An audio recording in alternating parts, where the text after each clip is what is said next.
Bonjour chers frères et sœurs en Christ, que la grâce, la paix et la miséricorde de notre Seigneur Jésus-Christ vous soient abondamment multipliés. Shalom et bienvenue dans cette nouvelle vidéo de 7 minutes de pain quotidien du 30 juin 2026. Nous poursuivons notre lecture dans le livre de Actes des Apôtres, chapitre 15, et nous allons lire aujourd'hui le verset 41. Donc par la grâce du Seigneur, nous sommes arrivés à la fin du chapitre 15 du livre de Actes des Apôtres, et nous allons donc lire aujourd'hui le dernier verset de ce chapitre. Dans ce chapitre, nous avons vu en général comment le Saint-Esprit a mis l'accent sur le fait que ce n'est pas par les œuvres de la loi qu'on est sauvé, ce n'est pas par les œuvres de la loi en observant la loi de Moïse, en observant les préceptes et les prescriptions de la loi que nous héritons du salut. D'ailleurs, les Écritures déclarent que quiconque veut pratiquer la loi est sous la malédiction. Or, Christ a déjà été fait malédiction pour nous. Donc, nous sommes appelés à vivre donc dans le repos que Christ nous a accordé. Il n'est donc plus question pour nous d'aller chercher une quelconque justification dans la loi, car nul ne sera justifié par les œuvres de la loi. Personne. D'ailleurs, personne n'a pu accomplir la loi si ce n'est le Seigneur. Personne n'a pu le faire si ce n'est Jésus-Christ. L'apôtre Pierre avait déclaré, lorsque des hommes sont venus à Antioche pour effrayer les anciens païens qui se sont convertis en leur disant qu'il faut observer la loi de Moïse pour être sauvé, l'apôtre Pierre a dit lors de ce concile à Jérusalem, où se trouvaient également les apôtres Paul et Barnabas, qu'est-ce que l'apôtre Pierre a dit? Lui qui a marché avec le Seigneur, lui qui est le capitaine de l'église, qu'est-ce qu'il a dit? Il a dit, ne mettez pas sur le cou des bien-aimés un joug que ni nous, ni nos pères n'ont pu porter. Donc l'apôtre Pierre lui-même a déclaré clairement, lui pourtant qui marchait et qui faisait attention à la loi de Moïse, à la tradition des pères, qu'est-ce qu'il a fait? Il dit que eux, ils n'ont pas pu observer cela, ni leur père. Donc personne n'a pu le faire, c'est le Seigneur qui a accompli la loi. Il nous faut donc simplement entrer dans le repos de Christ. Quand les Écritures déclarent que c'est pour la liberté que Christ nous a affranchis, et de cette liberté-là qu'il s'agit, nous sommes libres à Christ. Nous ne sommes plus esclaves. Nous ne sommes plus esclaves du péché ni de la loi du péché. Alors, les frères et sœurs Antioche ont été rassurés après avoir entendu les paroles de ces lettres donc que les anciens les apôtres ont rédigées à Jérusalem. En rédigeant ces lettres, ils ont dépêché 2 délégués, à savoir Jude et Silas, qui étaient des prophètes, pour aller rentrer à Antioche avec les apôtres Paul et Barnabas, pour aller lire cette lettre.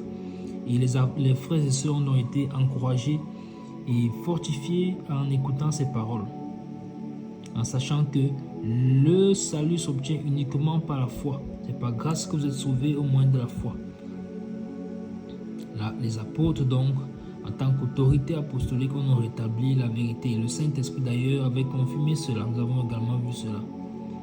Alors dans la suite, nous avons vu que les apôtres, les prophètes Jude et Silas, après avoir fini le ministère, ont servi également à Antioche, mais à un moment donné, il a fallu qu'ils rentrent. Jude est rentré, mais finalement Silas a décidé de rester. On avait vu que c'était un clin d'œil que le Saint-Esprit nous faisait pour attirer notre attention, de chercher à creuser pourquoi est-ce que Silas reste. On avait donc vu que Silas reste, mais est resté parce que déjà en vue, le Seigneur avait prévu, savait déjà que Barnabas finalement allait se lier d'amitié avec Jean nommé Marc, voulant l'amener ailleurs, bien le ramener dans les contrées que Barnabas lui avait déjà visité avec l'apôtre Paul. Car à un moment donné, l'apôtre Paul a dit, il faut qu'on retourne voir les frères à qui nous avons annoncé l'évangile pour savoir dans quel état ils sont. Et le Saint-Esprit les avait mis à part, Paul et Barnabas. Mais vu que Barnabas a voulu amener avec lui Jean nommé Marc, ce qui n'était pas la vie de l'apôtre Paul, ayant reçu la direction du Saint-Esprit, ils ont dû donc se séparer. Et c'est là donc que Silas entre en scène, car c'est désormais lui qui va être choisi par l'apôtre Paul pour désormais l'accompagner. Ça, c'est ce que nous avons vu. Nous avons également vu dans la vidéo précédente donc, que Silas et Barnabas est parti avec Jean, nommé Marc, à l'île de Chypre. Et Paul, par contre, avec Silas, s'est recommandé à la grâce des frères et a ensuite pris la route pour un autre lieu. La question donc que nous sommes posées, c'est où va-t-il donc aller, puisque Barnabas et Jean sont déjà allés à Chypre, à l'île de Chypre. Et c'est justement à l'île de Chypre qu'ils avaient commencé, lorsqu'ils étaient encore ensemble, leur périple. Alors, on s'est posé cette question en finissant la vidéo précédente. Où va-t-il aller? Où est-ce que l'apôtre Paul va aller? Quelle direction va-t-il suivre? Disons donc ce que le dernier verset de ce chapitre 15 nous déclare, c'est le verset 41, et il dit ceci. Il parcourut la Syrie et la Cilicie, fortifiant les églises. Amen. On relit le verset 41. Il parcourut la Syrie et la Cilicie, fortifiant les églises. Amen. Donc, mes bien-aimés, qu'est-ce que nous voyons aussi? L'apôtre Paul est finalement donc allé à Syrie et à la Cilicie, ces deux provinces, et il fortifiait les églises. Donc, il a pris notre direction et il est parti et fortifier les églises. Mais bien aimés, qu'est-ce que nous voyons? Dans la vidéo précédente, nous avons vu que Barnabas avait fait une erreur en se détachant de l'apôtre Paul, car en réalité, c'est l'apôtre Paul qui a vu le Seigneur, c'est lui qui avait même déjà été prophétisé dans le livre d'Isaïe, et c'est en réalité Barnabas qui était rattaché au ministère de Paul. Mais il n'avait pas conscience de cela.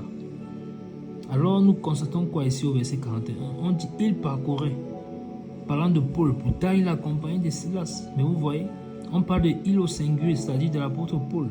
Donc Silas l'accompagne et est dans le retrait. Il a pris sa position, il a pris sa place, il a compris qu'il est là pour apprendre, il est là, c'est une grâce que le Seigneur a permis qu'il soit à côté de l'apôtre pour pouvoir aller en mission avec lui et il va apprendre.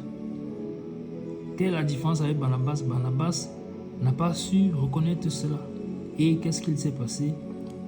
En tant qu'apôtre aussi, il s'est opposé à l'apôtre Paul, qui pourtant avait le ministère, en fait, qui était l'appelé.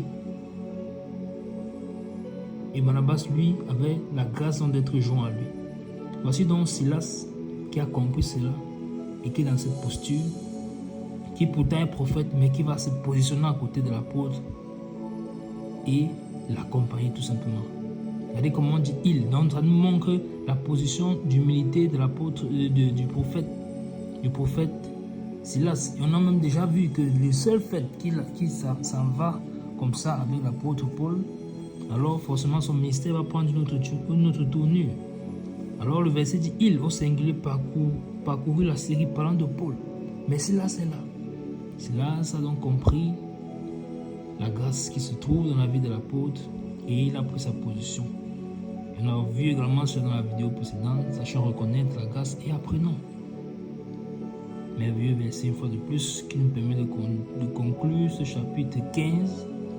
Par la grâce du Seigneur, nous entamerons le chapitre 16 dans la prochaine vidéo. Et là, le Seigneur nous réserve encore d'autres surprises certainement, car la parole de Dieu est tellement merveilleuse, tellement succulente. Là-bas, nous découvrirons encore par la grâce du Seigneur un autre serviteur de Dieu qui va entrer en scène.